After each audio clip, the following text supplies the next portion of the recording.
Hello friends, welcome to banker 1.0। तो आज हम देखेंगे कॉम्बिनेशन। लास्ट क्लास में हमने परमुटेशन के कुछ क्वेश्चन किए थे, एग्जाम पॉइंट ऑफ व्यू से इंपॉर्टेंट। आज हम कॉम्बिनेशन देखेंगे कि कॉम्बिनेशन क्या होता है। इसमें इसका इंट्रोडक्शन देखेंगे और कुछ क्वेश्चन देखेंगे इंपॉर्टेंट अपने एग्जाम पॉइंट ऑफ व्यू से। और जो हमारे ऑफिसर स्केल के एग्जाम्स होते हैं जैसे आरबीआई, एसबीआई, आईबीपीएस, आरआरबी, इनमें जो प्रोबेबिलिटी पूछी जाती है उनमें मेन कॉम्बिनेशन ही यूज होता है।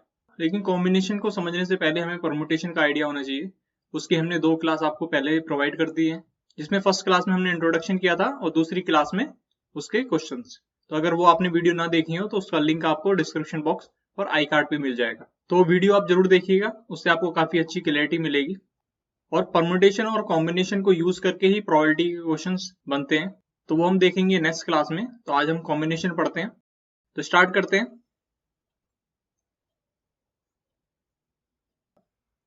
कॉम्बिनेशन,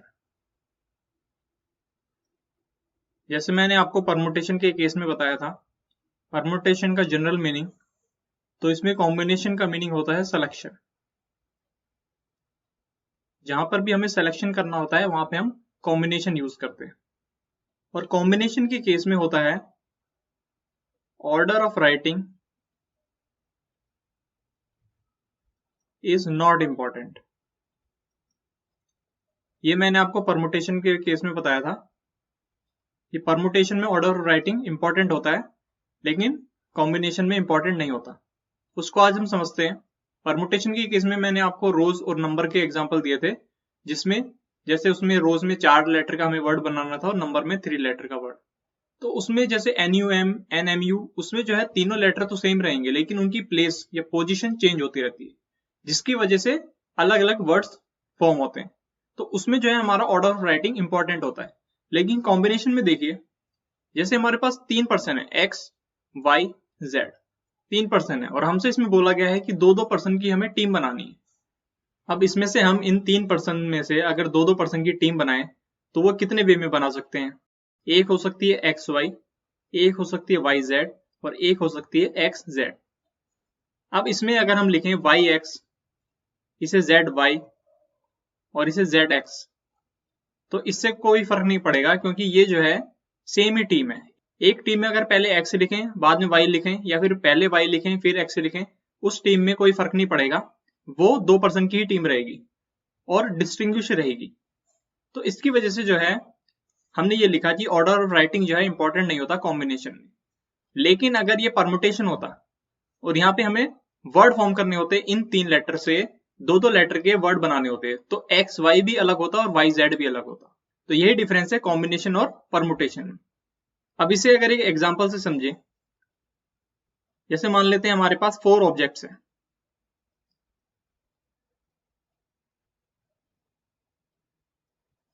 4 ऑब्जेक्ट्स हैं, A, B, C and D. अब इसमें हमें एक बार में 2 ऑब्जेक्ट लेने हैं, तो उससे हम कितने कॉम्बिनेशन बना सकते हैं? ये बन सकते हैं A B, A C, A D, B C, B D और सी डी। ये 6 कॉम्बिनेशन हम बना सकते हैं। लेकिन आप देखें, जब हम ऐसे कॉम्बिनेशन बना रहे होंगे तो इसमें कुछ ऐसे केस भी आएंगे, B A, C A, D A. तो ये जो केस हैं ये बनेंगे हमारे परमुटेशन में, क्योंकि परमुटेशन में जो है ऑर्डर ऑफ राइटिंग भी इंपॉर्टेंट होता है। इसमें हमें फर्क नहीं पड़ेगा कि ए पहले लिखा है या बी बाद में लिखा है, लेकिन यहाँ पर अगर बी पहले लिखें और ए बाद में लिखें तो उससे जो है ये कंप्लीटली डिफरेंट है A B, according to permutation. तो अगर परमुटेशन का इसमें फॉर्मूला लगाएं NPR, तो ये बनेगा 4P2। तो 4P2 इसे ऐसे सॉल्व करते हैं कि जो नीचे वैल्यू लिखी होती है परमुटेशन में, उस 4 को उतने ही टाइम्स हम डिक्रीजिंग ऑर्डर में मल्टीप्लाई करते हैं, 4 into 3, तो ये आया 12। मतलब 6 ऐसे और केस रहे होंगे जो कॉम्बिनेशन में नहीं ऐड किए हमने। अगर इनका टोटल अरेंजमेंट देखें तो वो बनता है 12, लेकिन कॉम्बिनेशन के केस में ये सिर्फ होंगे 6। अब अगर हम यहाँ पर देखें कि कॉम्बिनेशन NCR, इसको ऐसे लिखा जाता है। NCR का अगर हम फॉर्मूला देखें तो ये होता है N factorial upon R factorial bracket n minus r factorial. और NPR के फॉर्मूले की बात करें तो ये बनता है n factorial upon n minus r factorial. अब इसमें देखें हम 4 ऑब्जेक्ट से, इसमें हमें दो ऑब्जेक्ट के कॉम्बिनेशन बनाने थे, तो ये बना C2, ये हमारा आया 6।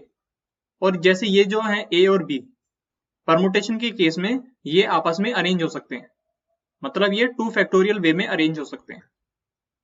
तो ये कितना जाएगा, ये आ जाएगा 12। तो इसी से ये फॉर्मूला बना, ये जो n factorial upon r factorial n minus r factorial है, तो इसमें अगर हम r फैक्टोरियल की मल्टीप्लाई कर दें तो r फैक्टोरियल से r फैक्टोरियल कट जाएगा और ये इक्वल टू आ जाएगा n factorial upon n minus r factorial, मतलब NCR इक्वल टू NPR हो जाएगा। तो ये डिफरेंस होता है कॉम्बिनेशन और परमुटेशन में। परमुटेशन में हमें जो है ऑर्डर और राइटिंग से फर्क पड़ता है, उससे हमारा आंसर चेंज होता है, लेकिन कॉम्बिनेशन में जो है ऑर्डर और राइटिंग इंपॉर्टेंट नहीं होती, जैसे यहाँ पे हमने 3% के केस में लिया। अगर एक एग्जांपल मैं आपको बताऊं, ये एग्जांपल लेते हैं हैंडशेक का। अगर 2 पर्सन आपस में हैंडशेक करते हैं, तो अगर A ने B के साथ हैंडशेक किया तो A B के साथ करेगा और B भी A के साथ करेगा, तो उससे जो है अलग अलग 2 अरेंजमेंट नहीं बनेंगे, वो एक ही कॉम्बिनेशन बनेगा, क्योंकि इससे फर्क नहीं पड़ेगा कि A ने B से मिलाया या B ने A से मिलाया, बल्कि इन दोनों का हैंडशेक हुआ है, तो ये एक कॉम्बिनेशन बनेगा। हैंडशेक का आप एक फॉर्मूला नोट कर लीजिए, n(n-1/2). ये इंपॉर्टेंट फॉर्मूला है। जैसे क्वेश्चन आ जाता है, अगर किसी एक रूम में 10 पर्सन है और वो आपस में एक दूसरे से हैंडशेक करते हैं, तो टोटल कितने हैंडशेक होंगे, तो इसका सीधा आंसर हो जाएगा 10 × 9/2, ये 2 5 जा 45। और इसे ऐसे भी लिख सकते हैं कि 10 पर्सन है तो हैंडशेक तब होगा जब 2 पर्सन आपस में हाथ मिलाएंगे, मतलब 10C2।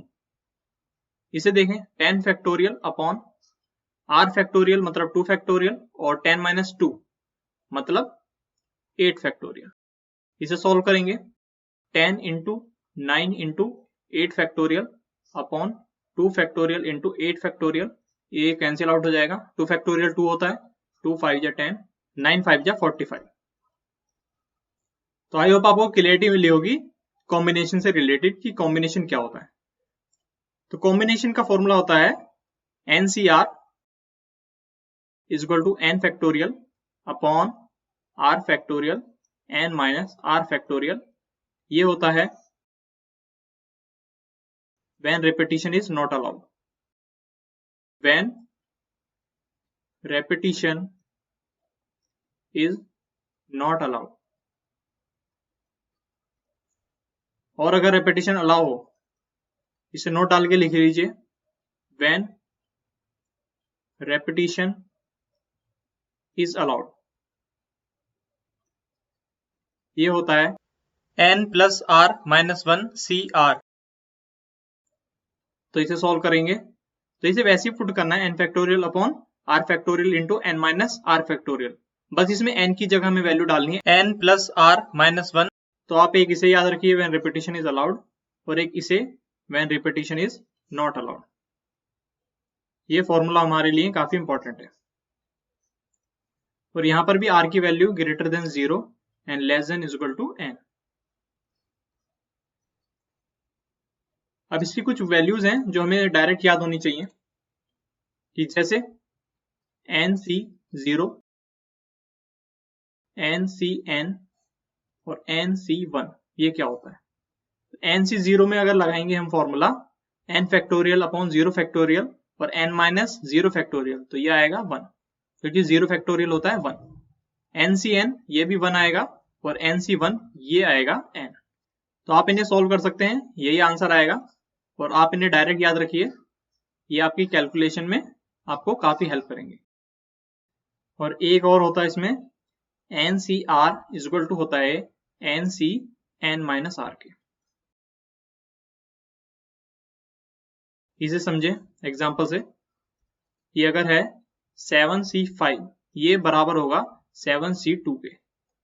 अगर इसको दोनों को सॉल्व करें और इसे सॉल्व करने की ट्रिक होती है, जैसे हमने परमुटेशन में बताया था कि जितना नंबर नीचे लिखा होता है उतनी बार ही इसे डिक्रीजिंग ऑर्डर में मल्टीप्लीकेशन करते हैं। लेकिन कॉम्बिनेशन के केस में जो नीचे है उसका भी फैक्टोरियल डिवाइड में आता है। तो अगर इसे देखें तो ये होगा 7 को 5 बार डिक्रीजिंग ऑर्डर में मल्टीप्लाई कीजिए, 7 इंटू 6 इंटू 5 इंटू 4 इंटू 3। तो ये 5 बार हमने डिक्रीजिंग ऑर्डर में मल्टीप्लाई कर दिया अपॉन कॉम्बिनेशन के केस में ये जो नीचे टर्म होती है इसका फैक्टोरियल भी डिवाइड होता है। तो 5 का फैक्टोरियल क्या होगा, 5 इंटू 4 इंटू 3 इंटू 2 इंटू 1। इसे सॉल्व करें, 5 4 3 ये कैंसिल आउट, और ये 2 3 जा 6, ये आएगा 7 3 जा 21। और अगर इधर देखें 7 को 2 बार रिवर्स में मल्टीप्लाई करेंगे, 7 इंटू 6 और 2 फैक्टोरियल 2 2 3 जा 6, तो ये भी 21। तो ये दोनों बराबर आ गए। तो इससे हमें कैलकुलेशन में काफी हेल्प मिलेगी। अगर कहीं बड़ी टर्म है कि हमें निकालना है 11C 9, तो हम इसे सीधा कन्वर्ट कर देंगे इज इक्वल टू 11C 2 में। तो 11C 2 सॉल्व करना इजी है 11C 9 के कंपैरिजन में। तो ऐसे कैलकुलेशन में ये चीजें काम आती हैं, तो आप इन्हें डायरेक्ट याद रखिए। अब इसमें हम देखते हैं हमारे क्वेश्चंस कैसे बनते हैं। अब हमारे पास क्वेश्चन है कि जैसे हमें सेलेक्ट करना है 2% out of 3%। Select 2% out of 3%। 2% हमें सेलेक्ट करने हैं आउट ऑफ 3%। तो इसका डायरेक्ट आंसर हो जाएगा 3C2, मतलब 3 में से 2 सेलेक्ट करने हैं। तो 3C2 को कैसे सॉल्व करेंगे, 3 को रिवर्स में 2 बार मल्टीप्लाई करें, 3 इंटू 2 और नीचे 2, तो 2 से 2 कैंसिल आउट हो जाएगा, 3 हो जाएगा। या फिर इसे ऐसे भी लिख सकते हैं 3C1, और NC1 इज इक्वल टू होता है n, मतलब 3। तो ये था पहला एग्जांपल। दूसरा एग्जांपल, हमें सेलेक्ट करना है, select 2 letter out of 3 letters. अब हमें जो है 2 लेटर सेलेक्ट करने हैं 3 लेटर्स में से। तो ये 3C2, 3 लेटर में से 2 लेटर सेलेक्ट कर लिए। लेकिन एक चीज आप याद रखिए, लेटर के केस में जो है ये यहां पर लगता है परमुटेशन प्लस कॉम्बिनेशन।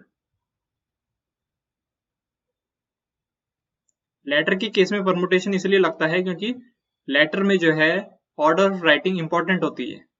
तो अगर हम 2 लेटर सेलेक्ट कर रहे हैं 3 लेटर में से, तो जैसे हमने ए बी सी में से 2 लेटर सेलेक्ट किए, ए बी और एक बी ए, तो ए बी और बी ए दोनों का मीनिंग अलग होगा। लेकिन पर्सन के केस में जो है वो एक ही होता है। तो इसलिए ये जो 2 लेटर हैं ये आपस में भी अरेंज हो सकते हैं। तो ये बना 3 इंटू 2 इज इक्वल टू 6। तो इसमें ये था कॉन्सेप्ट। अब इसके क्वेश्चंस देखते हैं जो हमारे एग्जाम्स में आते हैं। पहला क्वेश्चन है, out of 7 consonant and 4 vowels how many word of 3 consonant and 2 vowel can be formed. तो 7 कॉन्सोनेंट और 4 वोवेल हैं, तो उसमें से कितने वर्ड बन सकते हैं जिसमें 3 कॉन्सोनेंट हो और 2 वोवेल हो। तो इसमें पहले सिलेक्शन लगाएंगे कि 7 कॉन्सोनेंट में से हमें 3 कॉन्सोनेंट निकालने हैं, 7C3 इंटू, अब 4 वोवेल है, 4 वोवेल में से हमें निकालना है 2 वोवेल, तो 7C3 इंटू 4C2 इंटू, अब ये जो 5 हमने लेटर निकाले हैं 3 कॉन्सोनेंट और 2 वोवेल, ये आपस में भी अरेंज हो सकते हैं इन 5 फैक्टोरियल वे। तो ये इसका टोटल आंसर होगा। इसे सॉल्व करेंगे।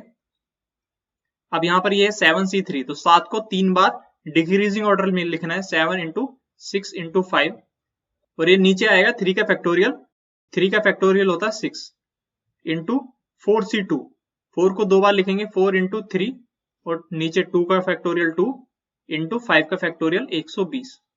इसे सॉल्व करेंगे, ये 6 से 6 कैंसिल आउट हो जाएगा, ये 2 से ये 2, ये आएगा 7 पंजे 35, दूनी 70, 70 तिया 210, 210 इंटू 120, 210 इंटू 120 कितना आएगा 0 0, 12 के 12, 12 दूनी 24 और 1 25। ये आंसर हुआ इसका। Second question, in how many different ways 4 letter of the word working be arranged. अब इसमें जो है वर्किंग जो है, इसमें से 4 लेटर ऑफ वर्ड हमें अरेंज करने हैं। तो जैसे कितने हैं ये, इसमें है 7 लेटर, तो 7 लेटर में से हमें 4 लेटर का वर्ड को अरेंज करना है, तो 7C4। अब ये जो 4 लेटर हैं ये आपस में अरेंज हो सकते हैं, तो ये 4 फैक्टोरियल, तो ये हमारा आंसर आएगा। इसे सॉल्व कर लेंगे। अब आपको याद होगा ऐसा क्वेश्चन मैंने आपको परमुटेशन में भी कराया था। अगर आप उस मेथड से देखें तो ये सिर्फ लेटर के केस में होता है। तो यहाँ पर लेटर हैं 4 लेटर, तो यहाँ पर जो है 4 लेटर के वर्ड फॉर्म करने हैं। ये 7 लेटर वर्ड जो है वर्किंग से, तो इसे लिख सकते हैं 7P4। अब इसे हम सॉल्व करेंगे तो इन दोनों का आंसर बराबर आएगा, चाहे आप उसे चेक कर सकते हैं। और वो बराबर क्यों आएगा वो भी मैंने आपको स्टार्टिंग में समझा दिया है। क्योंकि ये जो मल्टीप्लीकेशन में हमने लिखा है 4 फैक्टोरियल, ये जो है इसके नीचे जो 4 फैक्टोरियल आएगा उससे कैंसिल आउट हो जाएगा और ये एनपीआर के फॉर्मूले के बराबर ही आ जाएगा। ये सिर्फ होता है लेटर के केस में। अगर यहाँ पे पर्सन होते और ये कोई कमेटी होती 7 पर्सन की कमेटी, तो उसका आंसर होता सिर्फ 7C4, उसमें इंटू 4 फैक्टोरियल नहीं होता। राइट, तो आप ये आंसर मैच करके देख सकते हैं। फिर भी कोई डाउट है तो आप कमेंट बॉक्स में पूछ सकते हैं। थर्ड क्वेश्चन देखते हैं। How many chords can be drawn through 21 points on a circle. तो एक सर्कल है उस पर 21 पॉइंट्स है और उसमें से कितनी कॉर्ड हम बना सकते हैं। अब कोई सर्कल है, अब आपको पता होगा कि कॉर्ड जो है वो हमेशा 2 पॉइंट को मिला के बनती है। इस तरीके से सर्कल को क्रॉस करती है कॉर्ड। तो हमें जो है 21 में से जो हमें सेलेक्ट करने हैं 2 पॉइंट, तो वो हमारा आंसर होगा नंबर ऑफ कॉर्ड्स का। इसे सॉल्व कर लेंगे तो 21 को 2 बार डिक्रीजिंग ऑर्डर में मल्टीप्लाई कीजिए और 2 के फैक्टोरियल से इसे डिवाइड कीजिए। 2 का फैक्टोरियल 2 ही होता है, ये जाएगा 10, तो आंसर आ जाएगा 210। Fourth question, find the number of ways of selecting 9 ball from 6 red 5 white and 5 blue ball if each selection consist of 3 ball of each colour. अब हमें 9 बॉल निकालनी है और हमारे पास जो है 3 बॉल सेम कलर की होनी चाहिए और ये निकालनी है हमें 6 रेड 5 व्हाइट और 5 ब्लू से। तो इसमें जो 9 बॉल निकलेंगी, पहली 3 हो सकती हैं वो रेड से 6C3, दूसरी 3 हो सकती हैं व्हाइट से 5C3 और तीसरी 3 हो सकती हैं ब्लू से 5C3। ये इसका आंसर होगा। अगर इसे सॉल्व करेंगे तो 6 को 3 बार लिखें, 6 इंटू 5 इंटू 4 और 3 फैक्टोरियल से डिवाइड करेंगे। 3 फैक्टोरियल कितना होता है, ये होता है 6 इंटू 5C3 को हम लिख सकते हैं 5C2, मतलब 2 बार 5 इंटू 4 और नीचे 2 और यहां पर भी 5 इंटू 4 नीचे 2, क्योंकि 5C3 इज इक्वल टू होगा 5C2 के। अब यहां पर देखिए ये 6 से 6 कैंसिल आउट, ये 2 2 जा 4 से ये 4 गया, इज इक्वल टू कितना आएगा, ये होगा 5 चौक 20, 20 पंजे 100, 100 पंजे 500 और 500 चौका 2000, 2000 answer.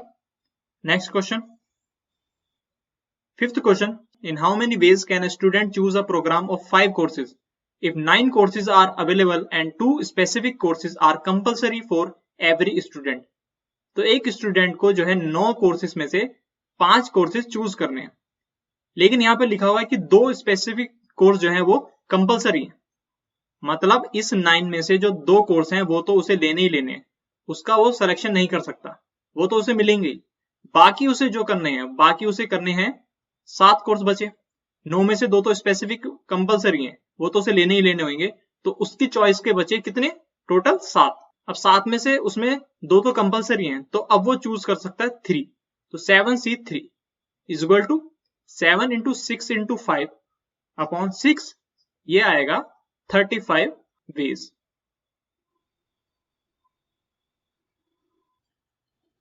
Sixth question, find the number of ways of selection from 5 red 4 green balls if 3 balls are drawn at random such that।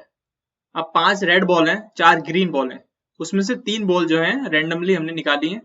अब उसमें नंबर ऑफ वेज बताने हैं सिलेक्शन के कि अगर जो 3 बॉल हैं वो तीनों की तीनों रेड बॉल होंगी, तो जो तीनों की तीनों रेड बॉल हैं वो निकलेंगी यहां से रेड बॉल से। इसका मतलब 5 में से हमने निकाली 3 बॉल इंटू बाकी जो ग्रीन है ये होगी 4C0, मतलब ग्रीन में से एक भी बॉल निकाली, सारी की सारी बॉल निकाली हमने रेड में से। 4C0 को लिखने की जरूरत नहीं है, क्योंकि NC0 इक्वल टू होता है 1। तो ये आंसर होगा 5C3। 5C3 को हम लिख सकते हैं 5C2, 5 इंटू 4/2, ये 2 2 जा 4, आंसर 10। दूसरा question, 3 red ball and no green ball. तो सेम क्वेश्चन हो जाएगा 5C3 इंटू 4C0। इसमें आप करेक्शन कर लीजिए, यहां पर रेड नहीं होगा, 3 बॉल्स, तो 3 बॉल निकालनी है हमें, और यहां पर है हमारे पास टोटल 5 4 9 बॉल, तो इसका आंसर होगा 9C3। मतलब 9 में से 3 बॉल निकालनी है। यहाँ पे स्पेसिफिक नहीं है कि कौन सी कलर की, इसलिए टोटल में से 5 4 9 9 में से हमें निकालनी है 3 बॉल, और ये जो है 5C3 इंटू 4C0, ये आंसर होगा सेकंड का, तो ये भी 10 ही आएगा। Third question, 2 red ball and 1 green ball. तो 2 रेड बॉल निकालनी है 5 में से, 5C2 इंटू ग्रीन होनी चाहिए 1, 4C1 equal to 5 into 4/2 into 4, 4C1 4, क्योंकि NC1 इक्वल टू N होता है, तो ये 2 2 जा 4, ये आएगा 5 2 जा 10, 4 40। Fourth, at least 2 are red ball. At least का मतलब होता है कम से कम 2 रेड बॉल होनी चाहिए। कम से कम मतलब 2 तो होनी चाहिए, उसके बाद 3 भी हो सकती है। मतलब या तो ये केस बनेगा 5C2 इंटू 4C1, ये मतलब 2 रेड हैं और 1 ग्रीन है, या फिर केस बनेगा 5C3, सारी की सारी रेड है एंड ग्रीन एक भी नहीं है। तो इसे सॉल्व करेंगे तो ये आएगा 5C2 into 4C1, 5 into 4/2, 4C1 4 plus 5C3, 5 into 4/2, क्योंकि 5C3 इक्वल टू 5C2 ही होगा। इसे सॉल्व कर लेंगे, 5 इंटू 4/2 कॉमन लेंगे, तो ये कितना आएगा, तो ये आएगा 2 दूनी 4 5 10, 10 और 4 और 1 5, तो ये हो जाएगा 50। Fifth, at least 1 red ball. At least मतलब कम से कम 1 रेड बॉल होनी चाहिए। कम से कम 1 रेड या दोनों रेड या तीनों रेड हो सकती हैं, लेकिन 1 से कम रेड नहीं होगी। तो इसमें कितने केस बनेंगे, इसमें पहला केस होगा कि 1 बॉल रेड हो 5C1 इंटू, तो बाकी की 2 ग्रीन होंगी, प्लस दूसरा होगा कि दोनों रेड हो 5C2, तो ग्रीन 1 होगी, या फिर तीसरा तीनों की तीनों रेड हो, ग्रीन 4C0, वो 1 ही होगा, तो उसे लिखने की जरूरत नहीं है। तो इसका टोटल आंसर होगा, आप इसे सॉल्व कर सकते हैं। अब यहां पर देख लीजिए, एटलीस्ट 2 हमारा आया था 50, तो ये तो एटलीस्ट 2 ही है, ये एक्स्ट्रा है, ये ऐड कर दीजिए, आंसर हो जाएगा। या इसे एक तरीके से और सॉल्व कर सकते हैं, वो कैसे कर सकते हैं, ये देखिए, इसमें हमने केस लिया एटलीस्ट 1 रेड, मतलब कम से कम 1 रेड होनी चाहिए, 1 भी हो सकती है, 2 भी हो सकती है, तीनों भी हो सकती है, मतलब 0 नहीं होगी। 0 नहीं होगी मतलब हम total number of ways of selection में से अगर जो रेड बॉल 0 होगी वो कंडीशन माइनस कर दें, तो रेड 1 हो, 2 हो, 3 हो, उसका आंसर हमारे पास आ जाएगा। तो इसमें टोटल नंबर ऑफ सिलेक्शन कितने हैं, 5 4 9, 9 में से हमें 3 बॉल निकालनी है, और एक भी बॉल रेड ना हो, उसकी कंडीशन होगी कि जो सारी की सारी बॉल हैं वो ग्रीन हो, मतलब 4C3 हो। इसे 5C0 से मल्टीप्लाई कर सकते हैं, वरना वो 1 ही हो जाएगा। अब आप इसे सॉल्व करेंगे और इसे सॉल्व करेंगे तो आंसर सेम आएगा, ये आप खुद से चेक कर सकते हैं सॉल्व करके। Sixth question, at most 1 ball green. At most 1 ball green का मतलब होता है ज्यादा से ज्यादा 1 बॉल ग्रीन, मतलब या तो 0 कोई भी बॉल नहीं होगी ग्रीन, या फिर 1 बॉल ग्रीन होगी, 1 से ज्यादा बॉल ग्रीन नहीं हो सकती। तो इसमें ये 2 केस बनेंगे।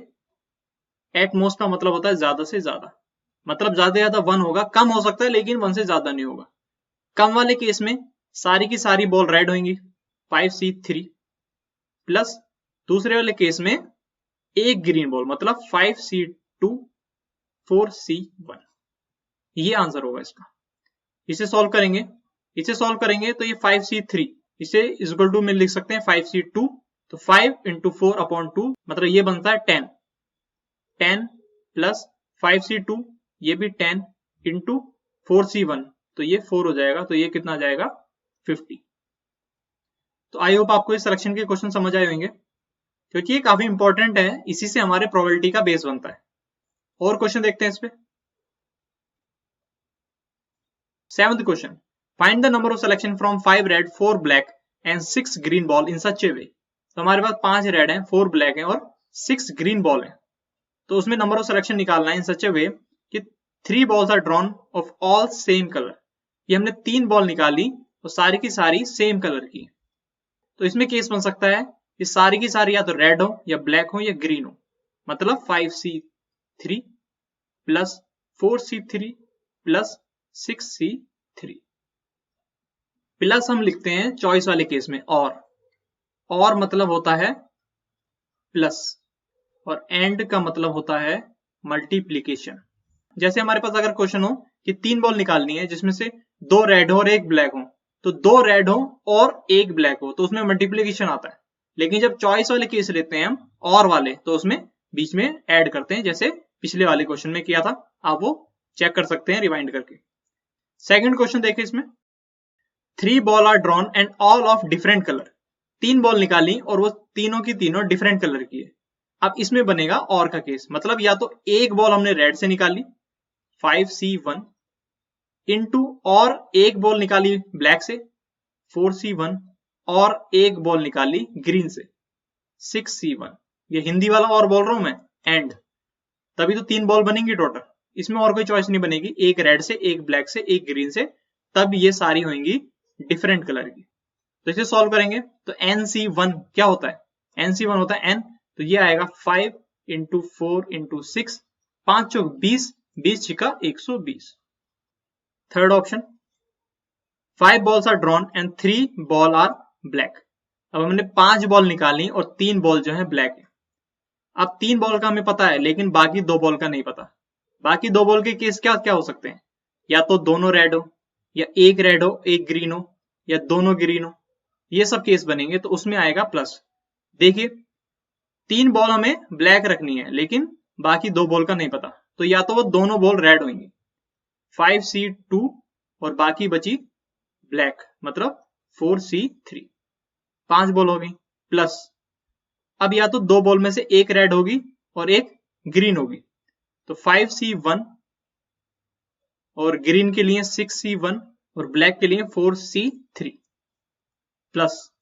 अब हमने 2 रेड का केस ले लिया, एक रेड और एक ब्लैक का केस ले लिया। अब केस बचा हमारा कि वो दोनों की दोनों बॉल ग्रीन होंगी, तो ये आएगा 6C2 दोनों की दोनों ball green and 4C3 3 ball black. तो ये बनेगा इसका आंसर। इसमें मैंने पहले वाले केस में 6C0 नहीं लिखा, क्योंकि 6C0 लिखेंगे तो 1 ही आएगा।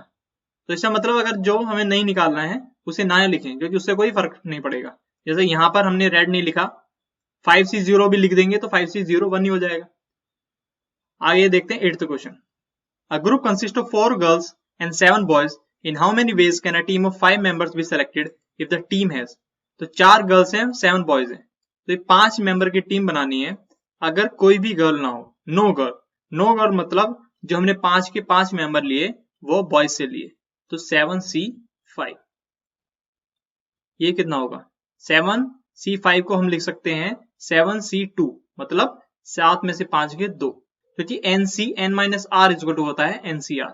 तो ये होगा 7C2 के बराबर। और 7C2 को हम सोल्व करेंगे, 7 को 2 बार डिक्रीजिंग और 2 का नीचे फैक्टोरियल डिवाइड में, 2 3 6, 7 21। Second question, at least 1 boy and 1 girl. At least मतलब कम से कम एक बॉय तो होगा और एक लड़की उसमें होगी।